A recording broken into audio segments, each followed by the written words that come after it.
वंदे मातरम मातरम। भारत माता की जय, भारत माता की जय। वंदे मातरम। भारत माता की जय, भारत माता की जय।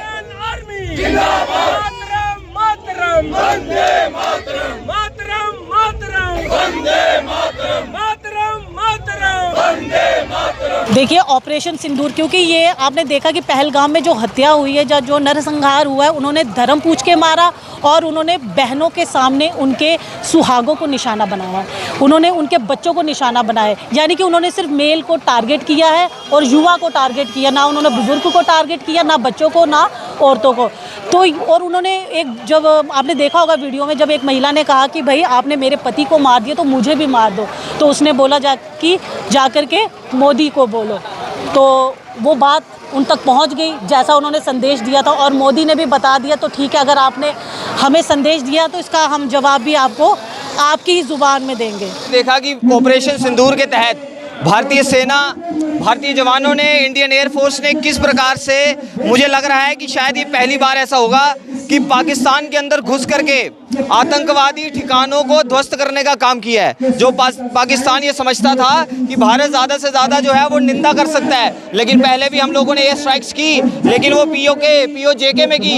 लेकिन पाकिस्तान ने कभी ये सोचा भी नहीं होगा कि पाकिस्तान के अंदर घुस करके, आप ऐसा समझ लीजिए कि length and breadth of the country Pakistan, वहाँ कोने कोने में जा करके भारत ने ये दुनिया भर को दिखा दिया है कि बेशक पाकिस्तान एक न्यूक्लियर स्टेट होगा, लेकिन भारत के जो हथियार हैं वो पाकिस्तान के कोने कोने में हमला करने के लिए जो है वो समर्थ हैं। और वो अब पाकिस्तान सुधर जाए, और जैसे प्रधानमंत्री जी ने कहा है कि भारतीय सेना के लिए ये न्यू नॉर्मल है। अगर आज के बाद पाकिस्तान ने दोबारा इस प्रकार की घटना की तो ऐसे मंजर पाकिस्तान को बार बार देखने पड़ेंगे। इसीलिए सेना का मनोबल बढ़ाने के लिए पूरा रियासी जो है वो आज सड़कों पर उतरा है। माध्यम से मैं सभी देशवासियों को जय हिंद कहूँगा।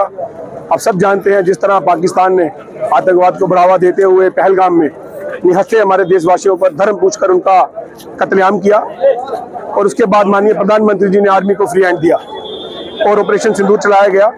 और हम इंडियन आर्मी का धन्यवाद करते हैं कि मात्र आधे घंटे में Indian air force, Indian army Pakistan के अंदर घुसकर आधे घंटे के अंदर उन्होंने पाकिस्तान के 9 ठिकाने, यहाँ पे पाकिस्तान आतंकवाद को बढ़ावा देता है, यहाँ पे पाकिस्तान आतंकवाद को पालता है, आधे घंटे में 9 ठिकाने वो ध्वस्त किए। और कितने आतंकवादी मारे गए इसका हमारे पास आंकड़ा नहीं है, अगर आंकड़ा होगा तो पाकिस्तान के पास होगा। लेकिन पाकिस्तान ने फिर भी सहमति न करते हुए उन्होंने आतंकवाद का साथ दिया। उन्होंने अगले दिन निहत्थे हमारे देशवासियों पर रात पर गोले बरसाए। फिर से हमारे आर्मी ने उनका मुंह तोड़ जवाब दिया। उसके बाद उनके एयरफोर्स के हमने वहाँ पे हेलीपैड तबाह किए, उनके एयरपोर्ट तबाह किए, आर्मी के जो कैंप्स थे वो तबाह किए। फिर भी हमने पाकिस्तानियों पर, उनकी जो वहाँ के लोग हैं उन पर अटैक नहीं किया, पर पाकिस्तान नहीं माना।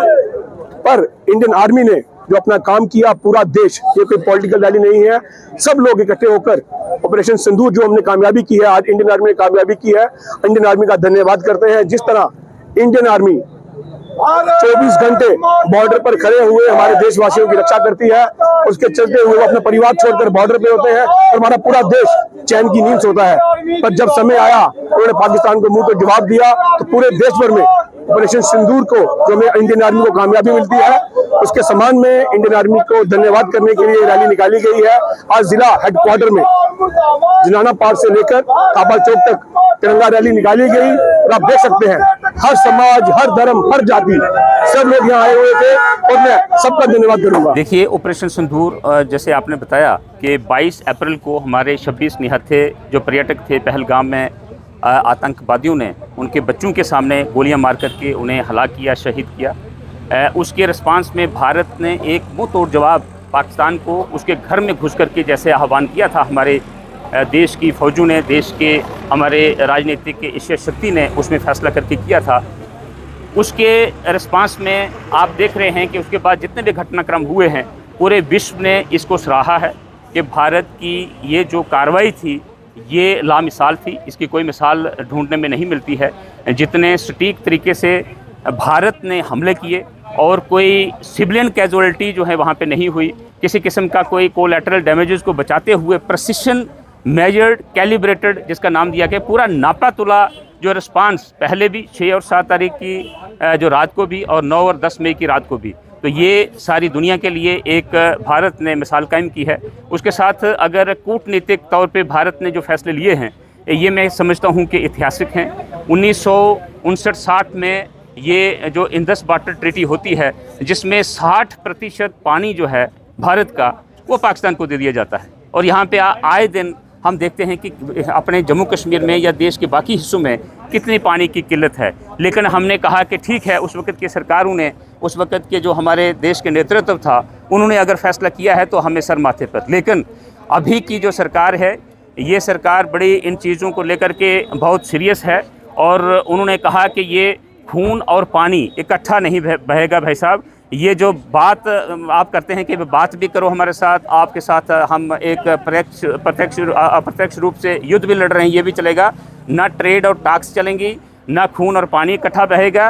ये आज की सरकार की नीति है। और जैसे हमारे यशस्वी प्रधानमंत्री ने वाज़ेह तौर पर कह दिया है पाकिस्तान को कि अगर आप बाज नहीं आते हैं तो ये सीज़ फायर, ये एक टेम्पररी जो है भारत सीज़ फायर कर रहा है, और ऑपरेशन सिंदूर जो है ये किसी समय भी दोबारा शुरू हो सकता है। ये अब उनकी जो जितनी भी कथनी और करनी में अगर किसी किस्म का अंतर होगा तो मैं समझता हूँ कि भारत दोबारा से मुंह तोड़ जवाब पाकिस्तान को देगा। और कूटनीतिक स्तर पर जैसे आपने देखा कि किस तरह से सभी दलों के लोगों को शामिल करके पूरे विश्व को इस चीज़ से अवगत करवाने के लिए कि किस तरह से पाकिस्तान भारत के अंदरूनी मामलात में आकर के दखल दे रहा है, किस तरह से हमारे निहत्थे लोगों को मौत के घाट उतार रहा है, किस तरह से टेररिज्म जो है वो यहाँ पे पनपना रहा है, उसको यहाँ पे खाद जो है वो दे रहा है।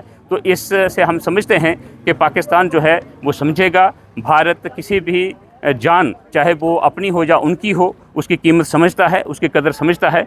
लेकिन अगर पाकिस्तान इसी भाषा में समझता है तो उसी भाषा में समझाने के लिए कोई ज़्यादा देर या किसी को पूछने की भारत को ज़रूरत नहीं है। अपने दम पे जो कार्रवाई करेगा वो करेगा। यहाँ पे महबूबा की तुलना आप कर रहे हैं, महबूबा की तुलना और महबूबा के जवाब को उमर अब्दुल्ला साहब ने बड़ी मतलब कि मैं कह सकता हूँ कि बड़ी बारीकी के साथ उसमें कर दिया है। और जो प्राइम मिनिस्टर ने अपने संबोधन में राष्ट्र को संबोधन किया है, उन्होंने कहा है कि एक मतलब कि पानी और खून इकट्ठा नहीं बहेंगे, उसका साफ संकेत है। और ये जो टीटी है उसको उन्होंने सेन मतलब के रोक के रखा है, ये पक्की बात है। और रोकने के बाद ये टीटी जो है, मुझे लगता है कि जब तक वो सुधरेंगे नहीं, सेंट्रल सरकार उसके बाद फैसला लेगी। और सुधरने के लिए ये एक बहुत बड़ी पानी की लगाम है उन पर। ये अब युद्ध होता है तो युद्ध में सब तरीके अपनाए जाते हैं, साम दाम दंड भेद। और उसके अलावा ये पानी की जो उनको जो हमने पानी अपना दे के रखा था वो एक टीटी थी। जब वो किसी बात को नहीं मानते तो भारत क्यों इस टीटी को माने? अगर वो टीटी तो इस बात की भी है कि उग्रवाद ना हो, टीटी तो इस बात की भी है कि वहाँ पे जो उग्रवादी हैं उनको वो भारत को सौंपे, टीटी तो इस बात की मुआहदा तो इस बात का भी है कि एक दूसरे मुल्क की मदद करे, वहाँ पे उग्रवाद को रोके। अगर वो उग्रवाद रोकने में असफल है तो हमारी टीटी जो है वो कहाँ काम करती है, और टीटी जो है वो स्थगित रहेगी। महबूबा को मेरे जब देने की जवाब नहीं है, उमर साहब का जवाब आ चुका है, मेरी सेंट्रल सरकार का जवाब आ चुका है।